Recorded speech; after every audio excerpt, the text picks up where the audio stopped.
Hello friends, मी पूर्वा home किचनमध्ये आपलं मनापासून स्वागत आहे। तर मी आज गुलाबजामची रेसिपी तुमच्याबरोबर शेअर करत आहे। तर हे गुलाबजाम आपण पहिल्यांदा देखील घरच्या घरी ट्राय केले तरी देखील परफेक्ट मऊ रसदार असे गुलाबजाम आपल्या घरी तयार होतात। तर त्यासाठी आपण समप्रमाण आणि योग्य माप घेऊन जर हे गुलाबजाम बनवले तर एकदम परफेक्ट हॉटेलसारखे गुलाबजाम घरच्या घरी तयार होतात। त्यासाठी काही टिप्स मी इथे शेअर केल्या आहेत, तर तुम्ही हा व्हिडिओ पूर्ण पहा तशी माझी आशा आहे। तर चला तर मग व्हिडिओ स्टार्ट करूया।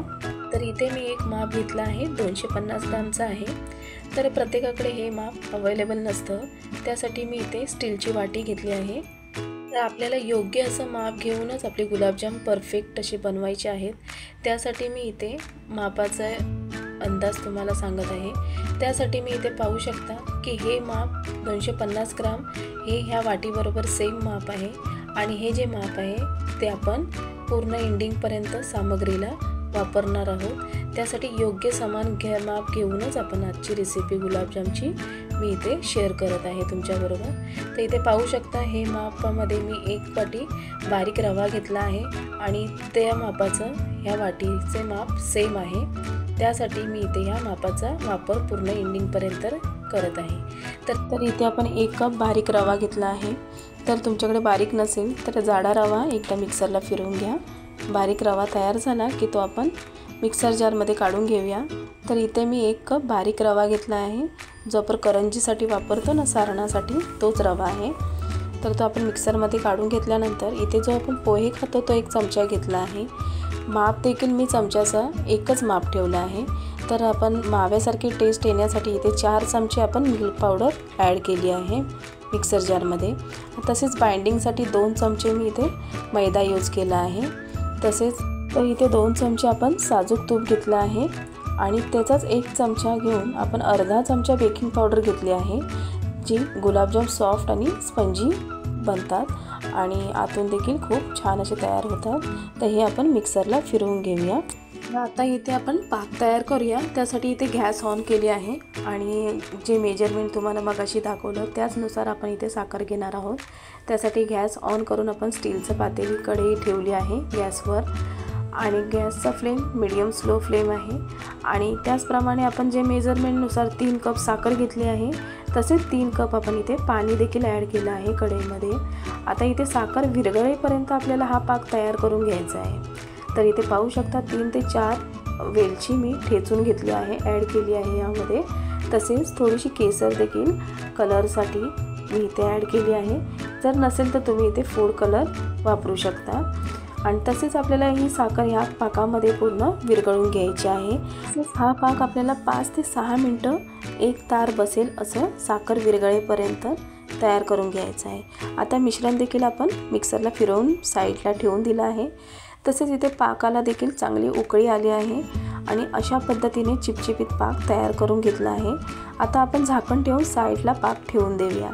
तर इथे आपण जे मार्केटमध्ये प्रीमिक्स मिळतं गुलाबजामचं, त्याच पद्धतीने आपण हे मिश्रण तयार करून मिक्सरला फिरवून घेतलं आहे। तर इथे आपलं तयार आहे गुलाबजामचं मिश्रण। तर आता इथे आपण त्याला दुधामध्ये गरम करून घेऊया। त्यासाठी मी इथे गॅस एकदम लो मीडियम फ्लेमवर ठेवली आहे आणि त्यावरती एक पॅन ठेवला आहे। त्यामध्ये आपल्या मेजरमेंटनुसार 2 कप दूध घेऊन थोडंसं गरम झाल्यानंतर आपण हे मिश्रण मिक्सरमधलं त्यामध्ये दुधामध्ये काढून घेतलं आहे आणि आता हे या दुधामध्ये पूर्ण मिक्स करून घेऊया। तर आपल्याला हे मिश्रण अशा पद्धतीने मिक्स करायचं आहे की चमच्याच्या साहाय्याने ते दाबून एक प्रकारे आपण फेटळून घेणार आहोत आणि अशा पद्धतीने मळून घेणार आहोत की त्याचं पिठामध्ये कणिकमध्ये कन्वर्ट झालं पाहिजे। अशा पद्धतीने हा गोळा एक प्रकारे तयार करून घेतला आहे। आता गॅस बंद करून आपण एका ताटाला थोडं घी स्प्रेड केलं आहे आणि ते मिश्रण आपण ताटामध्ये काढून घेतलं आहे।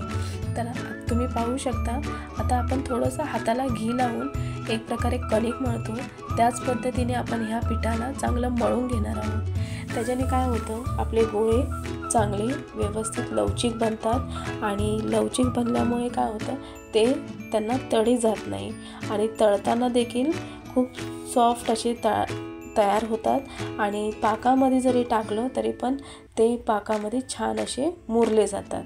त्यामुळे हा पीठ व्यवस्थित चांगलं मळून घ्यायचं, जेणेकरून आपले गोळे छान पद्धतीने तयार होतील. तर इथे पाहू शकता पूर्ण आपण पीठ मिश्रण आपण चांगला गोळा तयार केला आहे चांगलं मळून. तर इथे 2 ते 3 मिनटं व्यवस्थित मळल्यानंतर आपण हे पीठ आपण झाकण ठेवूया. 1 ते 2 मिनटं चांगलं मुरून दिल्यानंतर तुम्ही पाहू शकता पीठ आपण छान आलं आहे. आणि आता आपण ह्याचे गोळे तयार करून घेऊया. तर तुम्ही पाहू शकता गोळा आपला व्यवस्थित तडा न जाता तयार झाला आहे. तर आपण ते फ्राय करण्यासाठी गॅस मीडियम स्लो फ्लेमवर ठेवून आपण तेल गरम करून घेतलं आहे एका कढईमध्ये. आता आपण थोडे थोडे गुलाबजाम या तेलामध्ये फ्राय करून घेणार आहोत. तर आपण गुलाबजाम तांबूस रंगाचा होईपर्यंत लो मीडियम हीटवर स्लो फ्लेमवर चांगले फ्राय करून घेणार आहोत. तर थोडे थोडे गुलाबजाम आपण फ्राय करून घेणार आहोत, जेणेकरून ते चांगले शिजतील आणि व्यवस्थित तयार होतील. आणि एकदम आपण गुलाबजामची क्वांटिटी थोडी थोडी टाकून तळून घेणार आहोत.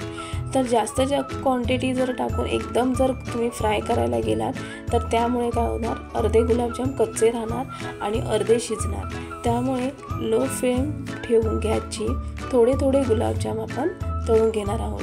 लक्षात ठेवा इथे गुलाबजाम करपवू नका, नाहीतर पाकात टाकताना ते कडू लागतात. तर अशा पद्धतीने संपूर्ण गुलाबजाम आपण फ्राय करून घेतले आहेत. आता हे गुलाबजाम आपण पाकात जेव्हा टाकतो तेव्हा आपला पाक हा 70% गरम असला पाहिजे. एकदम कडक पाकामध्ये आपण गुलाबजाम कधीच टाकू नका, नाहीतर पाकामध्ये गरम गरम टाकल्यामुळे गुलाबजाम लगेच पाकामध्ये विरघळतात, तुटतात. तसेच आपण इथे हे गुलाबजाम संपूर्ण मिक्स करून 4 ते 5 तासासाठी आपण झाकण लावून साईडला ठेवून देऊया. जर तुम्हाला गुलाबजाम स्पंजी पाहिजे असतील तर त्यासाठी तुम्ही नक्की इथे बेकिंग पावडरचा वापर करा. त्यामुळे काय होतात, आपले गुलाबजाम सॉफ्ट आणि स्पंजी तयार होतात. जर तुम्ही बेकिंग पावडरचा वापर इथे केला नाही तर गुलाबजाम आतून घट्ट होतात आणि कडक बनतात आणि ते पाक देखील बनवल्यानंतर शोषून घेत नाहीत. त्यामुळे गुलाबजाम बनवताना तुम्ही नक्की बेकिंग पावडरचा वापर करा. गुलाबजाम परफेक्ट आणि खूप छान असे तयार होतात. तसेच इथे 1 कप रव्यामध्ये 4 चमचे मिल्क पावडर, 2 चमचे मैदा आणि 2 कप दुधामध्ये आपण 100 गुलाबजाम इथे बनवले आहेत. तर घरच्या घरी खूप रसदार आणि स्वादिष्ट स्पंजी असे गुलाबजाम आपण तयार करतो. तर नक्की तुम्ही ही रेसिपी ट्राय करा आणि कशी वाटली तुम्हाला आजची रेसिपी ही मला कमेंटमध्ये नक्की सांगा. खूप छान आणि रसदार असे गुलाबजाम आतून देखील खूप स्पॉन्जी असे तयार होतात. तर तुम्ही ही रेसिपी नक्की ट्राय करा, तुम्हाला नक्की आवडेल. आणि हा व्हिडिओ आवडल्यास लाईक करा आणि शेअर करा. आणि हो, आपल्या चॅनलला जर सबस्क्राईब केलं नसेल तर नक्की करा. आणि भेटूया नेक्स्ट व्हिडिओमध्ये. तोपर्यंत मस्त राहा, स्वस्त राहा आणि सगळ्यात हॅप्पी राहा. भेटूया नेक्स्ट व्हिडिओमध्ये. तोपर्यंत नमस्कार.